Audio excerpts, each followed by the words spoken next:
بەڵازان و خۆشەویستانمان لا تۆریەکەی بەرنامەکەماندا باز لە فەزڵ و گەورەی ڕۆژی عەرەفە دەکەین کە سبەینی ڕۆژی عەرەفەیە بزانین گرنگترین ئیبادەتەکان گرنگترین پرسچەکان چین لەو ڕۆژەدا ئێمە بە ئەنجامی بدەین و باشترین کردەوەکان چین لەو ڕۆژەدا مسلمانان جێبەجێ بکەن و خۆی باڵا دەستمان لە ئاەتەکانی قورآنی پیرۆزداوە پێغەمبەری عەزیزمان صلی الله علیه وسلم چۆن باسییان لەم ڕۆژە کردو چه ئەهمیەتێک و گرنگێکی هەیە بۆ مسلمانان گفتوگۆی زیاترین بابەتە دەکەین لەگەڵ بەڕێز مامۆستا ئەکبەر محەممەد پێشنێژ و تارخوێن مامۆستای ئاینی مامۆستا گیان زۆر بەخێر ڕازی بێخۆ ئەوسا لەوە دەست پێ بکەم حکمت چییە خۆی باڵا دەست ئەم ڕۆژی دانا بۆ مسلمانان حتمما کۆمەڵی وێزگە هەیە مانگی پیرۆزی ڕەمەزان شەوانی قەدر یەکێک لە ڕۆژە گەورەکانی ساڵی ڕۆژی عەرەفەیەک بۆ لێخۆشبوون بۆ گەڕانی مسلمانان. بسم الله الرحمن الرحيم الحمد لله والصلاة والسلام على رسول الله. پرسیارەکە جوانە هەمووی ڕۆژی خوایە و هەمووی بەندەی خوایە بەڵام خوای گەورە هەندێک لە بەندەکانی هەڵبژاردوو لەسەر هەندێکی تر هەندێک لە شوێنەکان پیرۆسترە لە هەندێک شوێن هەندێک لە مەلایکان گەورەترن لە هەندێکی تر ئەمەش لە بەرەوەی کە محەتات و نەسەماتێک بێ بۆ ئینسانەکان هەمووی وەکو یەک وایە تووشی مەلە لەبوو لە ڕۆژەکانە بۆ نمونە لە هەفتەیەکە جومعەیەک هەیە بۆەوەی کە بینێکی تێکەوێگینە هەموو ڕۆژەکان هەلەیەکە چێ وەکو یەک خۆر هەڵدێ و خۆرە نیشێ و شەو دێ و ڕۆژ دێ و ئەوانە دێ بەڵام پشوویەکی داوەوە نێوانێکی داناوە بۆەوەی کە خەڵکەکە یعنی تووشی مەلەل نەبێ لە ساڵەکەشە هەندێک محەتات هەیە کە هەندێک وچان هەیە هەندێک کات هەیە کە لە کاتی ترا پیرۆزە بۆەوەی ئینسان دوعاکانی هەڵگرێ بۆ ئەو کاتانە و هەندێک خێری تیاکە کە لە کاتەکانی ترا ئەو خێرانە گەر بیکایە ئەو دوعانە گەر بیکا وەکو ئەو کاتە نییە خی گەورە خۆیەتی و هەڵبژاردننی کردووە ڕەبووکە یەخلق و باشا ئەوە یەختار وەکو چۆن ئەخیری مەسەلەن ڕەمەزان یانەکو کاتە پیرۆزەکان و شوێنە پیرۆزەکانی دیاری کردووە بۆ دوعا قبول بوون یەکێ لەوانە نە یەکێ لەوانە بەڵکو پیرۆستترین ڕۆژی ساڵ ڕۆژی عەرەفەیە بۆ دوعا قبول بوون و بۆ عیبادەتکردن تایە چونکە تەمەنی ئەمە کەمە خی گەورە بە عیبادەتێکی کەم خێرێکی زۆرمان بۆ نووسێ وەکو چۆن لەیلەتول قەدر بە شەوێک عیبادەتێکە لە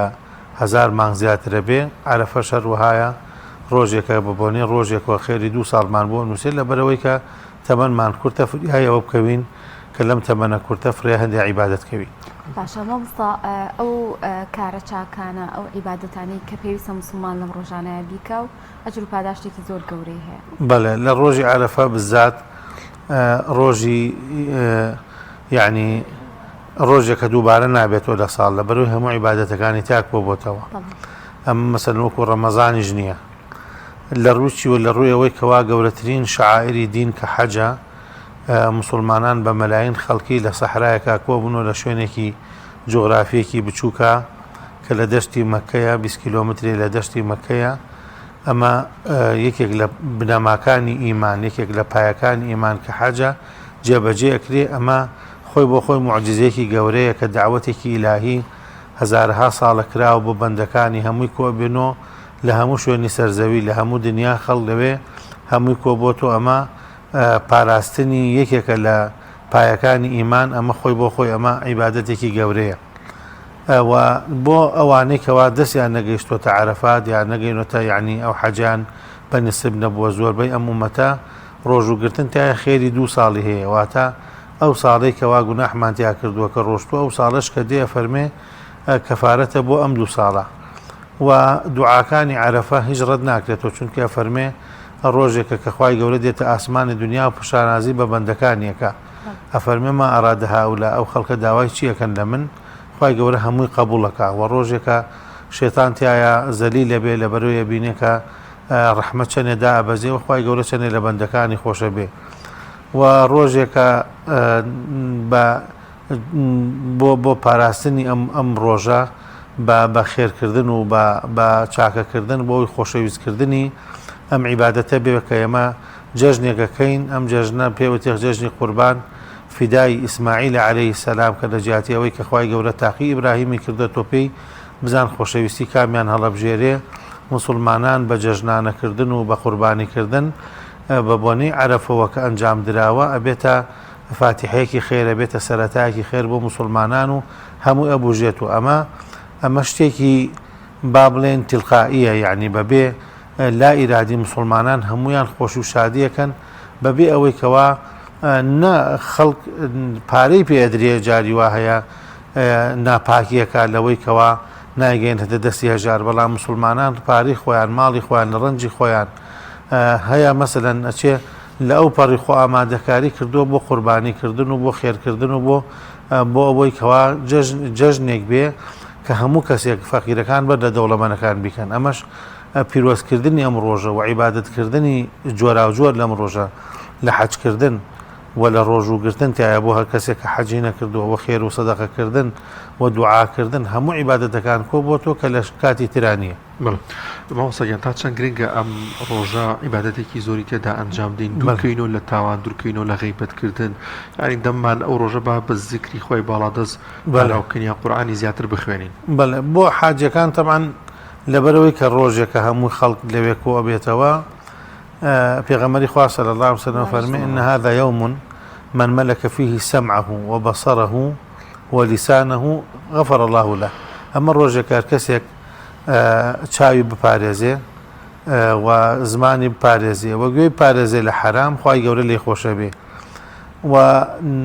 داواکارم لە نوێژی جومعە شاوتم، یعنی ئەو ڕۆژە ئافرەتان لە جاتێوی کە مەشغوڵن بە ماڵپاکردنەوە و بەخوا ئامادەکردن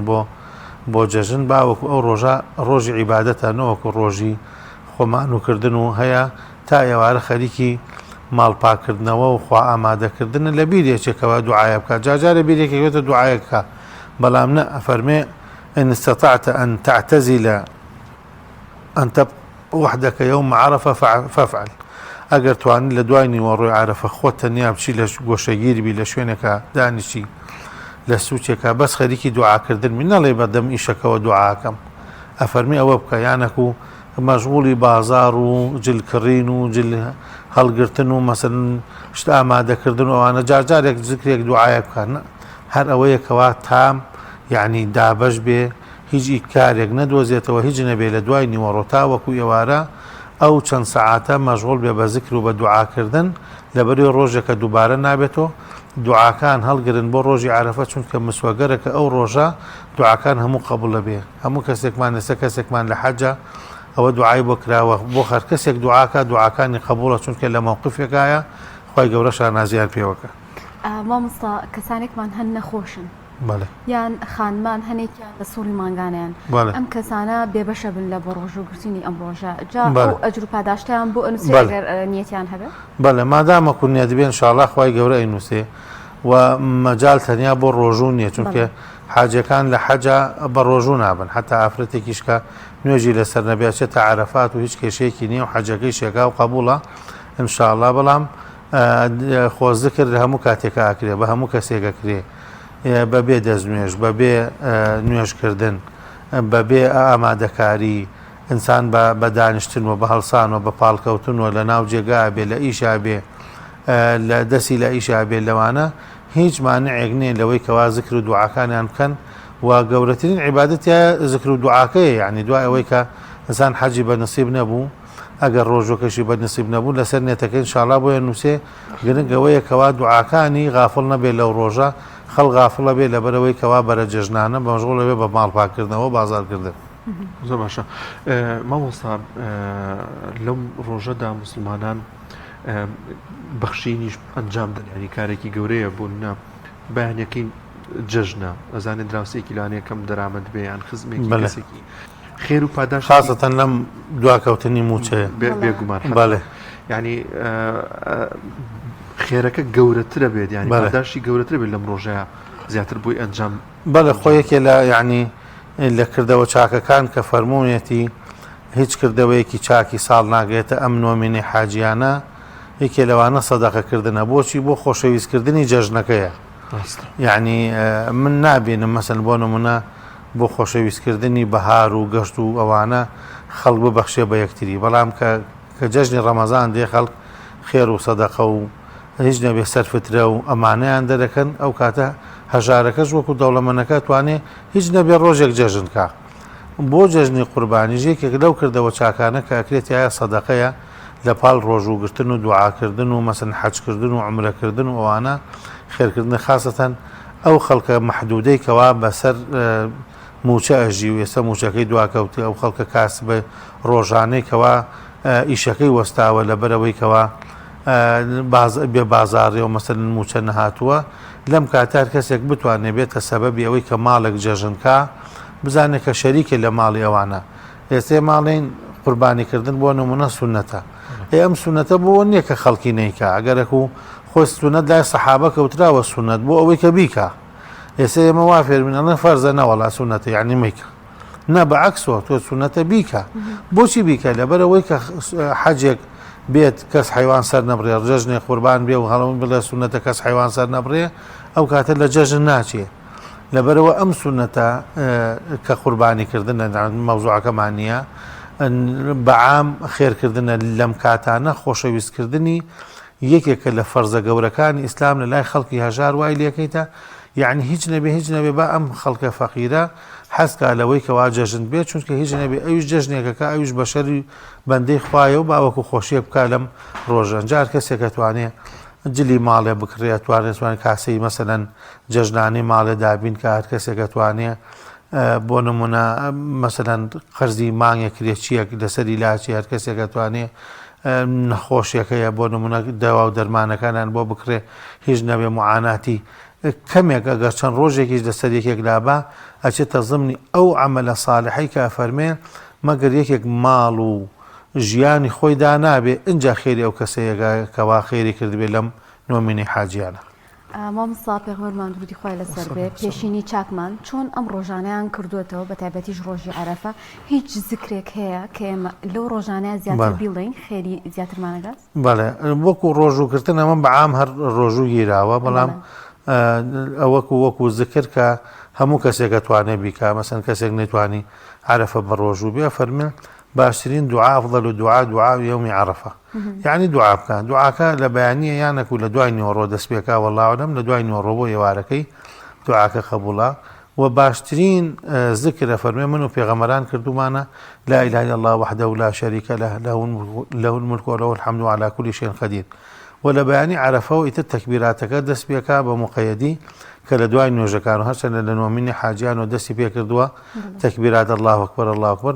لە بەیانی عەرەفەوە الله ئەکبەر دەست پێکا تا وەکو پێنجەم ڕۆژی تا چوارەم ڕۆژی جەژن یعنی 5 ڕۆژی کامل تەکبیراتەکری ئەمە بە هەموو کەسەیەکری ئەمە نییە بڵێن وەڵا کاتی نییە مەسەلەن بۆی ناکرێ نوێژی نییە دەست نوێژی نییە مەسەل فەقیرە ناتوانێت خێرێ بکات ذکرکردن و دوعاکردن بە هەموو کەسێکەکری. مامۆستا پێغەمبەری عەزیزمان صلی الله علیه وسلم بەم ڕۆژە دەفەرمێت هیچ ڕۆژێک نییە بەقەدەر ئەم ڕۆژە خۆی باڵادەست لە بەندەکانی خۆش بێت لێ خۆشبوون هەموو عیبادەت و پرسێکمان بۆی کە خۆی باڵادەست لێمان خۆش لێمە ڕازی بێ تا چەند گرنگە ئەم وێزگەی لە دەست نەدەین یعنی بکە بزانین بیر وۆشمان لەوەی کە خۆی باڵادەست لێمان خۆشە بێ و زووترین دوعای تێدا ئەنجام دێ بۆی کە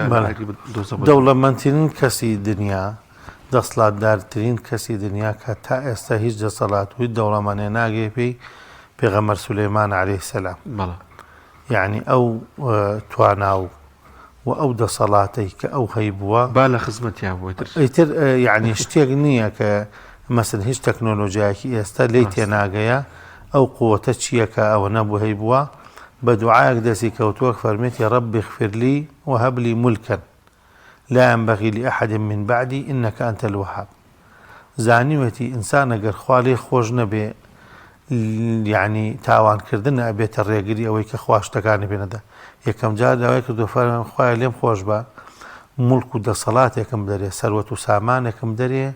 بۆ کەسی تر نەبێ لە دوای خۆم یعنی هیچ کەسێک ناتوانێت ئەو دەسەڵاتی ئەوی بێ علم و تەکنۆلۆژیای هیچ زەمانێک ناگەێتە پێغەمبەر سولەیمان و دەسەڵات و تواناکەی هیچ کەسێک ناگێتە ئەو إنك أنت الوهاب باسم وهاب داوای کردو لە خوای گەورە یعنی تۆ ئەگەر بتەوێت داوای هەر شتێکی بکەی دنیایی بێ عاجل بێ پەلە بێ ئەمانە بێ یەکەم جار ئەو شتێک کەوا ڕێگرە لێت داوای لێ خۆشبوون کە لەخوا ئەنجا بچۆ ناو مۆزوعەکەەوە ئەمە ئەبێتە ڕێگر لەوەی کەوا تۆ خوای گەورە هەموو شتێکی بەدەستە هەموو شتێکی بەتوانایە هیچ لای خوا گەورە نییە هیچ هەر شتێکی دنیای ئەمە داواکەین دنیا هەمووی باڵە مێشولێنێ لای خوا ئەوەی ئەمە داوای دیەکەین هەندێک ڕزقە هەندێک توانایە هەندێک تەمەنە هەندێک شتا ئەمەش لای خوا هیچ نییە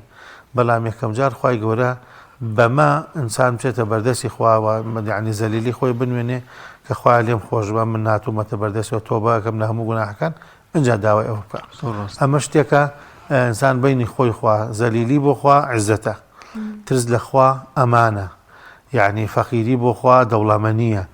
عکسی ئەوەی کەوا ئینسان بەرامبەر بە شەی دەیمێنێ پێی کەمە بێتەوە بەڵام بەرامبەر خوا پێی گەورە بێتەوە بۆمسا ئەو کەساری کە گوناه و تاوان ئەنجامەدەن لەم ڕۆژانەیە هەر بەڕاستی دەکرێت تاوانەکانیش زیاتر لەسەر کەسەکە بنووسرێ و بۆ هەنێک کەس هەیە ئەڵێ جەخۆ من ڕۆژەکانی تر ئەوە عیبادەتم نییە لەم ڕۆژەیان نوێژە زیاتر بکەم یان زیکرە زیاتر بخوێنم چ سوودێکی هەیە بەڵێ خۆی یعنی ڕێزگرتن لەو ڕۆژە نیشانەی تەخوایە یعنی خوا هەموو کەسێک هەر تاوانەکە هەر کاتێک بێ بەڵام ڕێزگرتن لەو ڕۆژە نیشانەی تەخوای ئەو کەسەیە گوناحکردن لە هەندێک شوێنە وەکو هەندێک شوێن نییە وەکو کەسێک مەسەلەن بۆ نمونە لە مزگەوتێکا گوناحێ بکە وەکووان نیە لە جادێکا بیکە لە حرەما بیکا وەکووان نیە لە دەرەوە بیکا وەکو لە ڕۆژێکی پیرۆزاکەوا بۆ عیبادەتدانراوە وەکو کاتێکی ڕۆژێکی ئاسایی نییە لەبەرەوە ئینسان تۆزێ سام و هەیبەتی بێ و جیاوازیەکی بێ فەرقی ئینسان و دوو لە ڕووتانیش یعنی غەیرە ئینسان عاقل و غەیرە عاقل ئەوەیەکەوە جیاوازی شتەکانەکە تۆ هەموو شوێنێکت لایەکێک بێ و هەموو کاتێکت لایەکێک بێ و هەموو کەسێکت وەکو یەک سیر کرد ئەو کاتە ئینسانی عاقل و نەعاقل لەوە دەرەکەوێ کە فەرقی خەڵکەکە و شوێنەکە و کاتەکانکە کەسی وا ئەبینی لە تەمەنی 70 ساڵیە تەسەڕوفی گەنجێکی 90 ساڵی بکە ئینسان خۆی پێی عیبی لێتێ لەبەرەوە هەموو شتێک هەموو کاتێک هەموو شوێنێک وەکو یەک نییە ئینسان نەبێ بزانێت کە خی گەورە هەندێک کاتی داناوە بۆ ئینسان مححتاتێکە بۆ تەوبەکردن و بۆ خۆداچوونەوە گینا هەموو کەسێک گوناحەکە و ئەچێتە سەر غەڵەت و غەڵەتەکە بەڵام ئەو کاتانە بۆ بیرهێنانەوەیە بۆ ئەوەی کاگەر ئەگەر تۆزێکیش ڕۆشت بگەڕێتەوە ئەگەر ڕۆژەکانی دیکە کەم تەرخەمیەگە بوو بێ لە نوێژکردە تا بە نوێژی بەیانی بە جەماعەت نەمان کرد بێت تا چەند گرنگە ئەم ڕۆژە زیاتر نوێژەکانمان گرنگیان پێ بدەین وەڵانجاوە یعنی کێشەی مسلمانان ێستا لەم کاتە کە هاوینە و شەو کورتەوت مەسەلەن خەڵ تێرخەو نابێ و ناخەوێ نوێژی بەیانیە کە چۆڵە نوێژی بەیانی لە ماڵەکانە ناکرێت لە مزگەوتەکان ناچۆڵە مێ دەکەن شاڵام شەو خەڵک بە بۆنی ڕۆژ و گرتن و شاڵا و دوای تەکبیراتە انشاءڵڵا ئەگەر بە ڕۆژوو بن هەر لە هیچ نەبێ ینی ئەم ڕۆژە پابند بن بە نوێژە جەماعەتەکان لە کاتی خۆیان نوێژەکان کەن تەکبیراتەکان کەن یعنی هەموو کەسێک غەڵەتەکە تاوانەکە بەڵام کە جارجارێک نەسائیمێک شنەیەک دێت بەسەر ئینسانەکە دائانیشێ هیچ نەبێ ڕۆژێکی هەیە لە ساڵێکە لە فترەیەک جارێکا بۆ ئەوەی کە ئەمە بیرکەوێتەوە جامە پێویستەکە هەمومان ماڵ و مناڵمان کەسێکەوەی کە ئیناسین هیچ نەبێ باسی فەزی ئەم ڕۆژەی بکەینەوە و جێژن تەنیا بۆ نییە کە خەڵکی خۆی بگۆڕێ و مەسەلەن گەشت و سەیران و گوناح و ئەمانێتیا بکە بەڵکو عیبادەتێکە لای ئێمە جەژنیش عیبادەتێکە خوای گەورە فەرمێتی ئینە سەلاتی و نوسوکی نوێژ و حیوان سەربڕینی بە یەکەوە باس کردووە فەسەلی لێڕەبیکە وەنحەر یعنی و عادەت نییە کە خەڵکی حەزی لە گۆشت خواردن و گۆشت بەخشین و مەسەلەن حیوان سەربڕینە بەڵکو وەکو نوێژ وایە هەموو ئینسان هەموو کاتەکان یەکاتوانێ بکاتە عیبادەت و جەژنیژێکە کە لەو عیبادەتانەکە کە بەکارێنێ نەوەکو تەنیا گوناحی تیا بکە باش مەوسە هەر لە خۆ ئامادەکردن بۆ جەژنا لەم ڕۆژانەیە تا چەندێک گرنگە ئینسانیەتی پاک بکاتەوە بۆی کە ئەم ڕۆژانە بەرز ڕابگرێ و ئەگەر نە کەسێک بێ قوربانی بکات و توانای هەبێت هەر لێسەوە ئامادەکرد بێت بەڵێ هەر کەسێک نێتی قوربانی بێت تەبعاً هەر لە سەرەتاوە وتراوە کە لە حەدیسا مونین وەک لە خۆی نەکاتەوە بەڵام مانع نییە گەر کەسێک بە نمونە ئێستا نێتەکەی هێناوتی با قوربانیە بکەم مەسەن لە ڕۆژەکانی جەژنا یعنی ئامادەکاری نەکردبوو ئەگەرەک و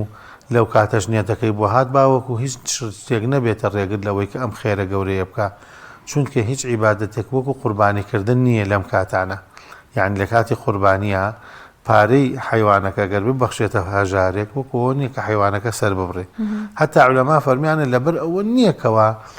گۆشتەکە بەخشێت و حەزەکە خۆشی هەموو حیوانەکە بخوا خۆی هەموو گۆشتەکەدانە هەمووی بخوا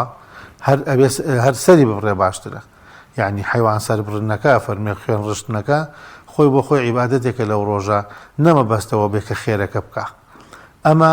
بۆ ئەوەی کە ئەم سونەتە نەفەوتێەوە ئەم شعیرەیە نەفەوتێ ئەم خێرە مەسەلەن نەگۆڕێ بە شتێکی تری ئینسان ئەگەر نێتی هەیە نابێ نەیشیکا بۆیە نووسرێ ئەگەر نێتیشی نەیە نابێ هاتە سەری لەم چەند ڕۆژە بۆیە مەجال درراوە لە 4 ڕۆژە ئەگەر ویستی بیکا با ناڵێ بەخوا من مەسەلەن مونی نوەکم لە خۆم کردوێتەوە ئێستا با ناکرێ بیکەم نەخێر با هەر بیکا چونکە بەشدار بێ تا ساڵێکی تری هەرچەند حیوان سەر بڕێ خێری کردووە پێ ناوتە قوربانیکردن کە ئەمە عیبادەتێکی تایبەت. ئەوستا جیاواز لە بابەتەکەمان باسی قوربانی کرد تا چەند گرنگە یاخود خێری زیاتر ئایا قوربانیکردن لە شوێنی خۆمانە لە منتیقی خۆمانیانەوە تا ئێستا لە زۆری لە وڵاتانی دیکەژەکرێ کامیان باشترە ئەوەی کە دراوسێکم لێ بخوات کەسە نزیکانم وڵاتەمان ینی سونەتەکە وایە کە ئینسان خۆی حیوانەکە سەر بڕێ مباشرە بێ و مەسەن بە دیاریەوە بێ و ئەمانە لە سونەتە هاتووە و دروستی شار کەسێک یەکێ بکاتە وەکیل وەکو چۆن مەسەلەن ڕەنگە ئەوانەی کە لە ئەوروپا بن بڵێن حیوانمان دەست ناکەوێ بەم شێوە بەم ئێمە قوربانی بکەین ئێوەمان کردوتە وەکیل ئێمە دەتوانین لێرە خەڵکێک هەیە لەم ڕێکخراوە بە ڕێزانەی کە بە تەمای قوربانیکردن مەسەلەن لە غەزە یان لە ئەفریقا خەڵکی وا هەیە وەکو گرانەکەی خۆمانوانە وەکو نەوەتەکانی خۆمان ئەجا دووهەمیشەوەیە کە حیوان دەوێت زۆر هەرزانترە تاوەکوێرە چونکە دۆرار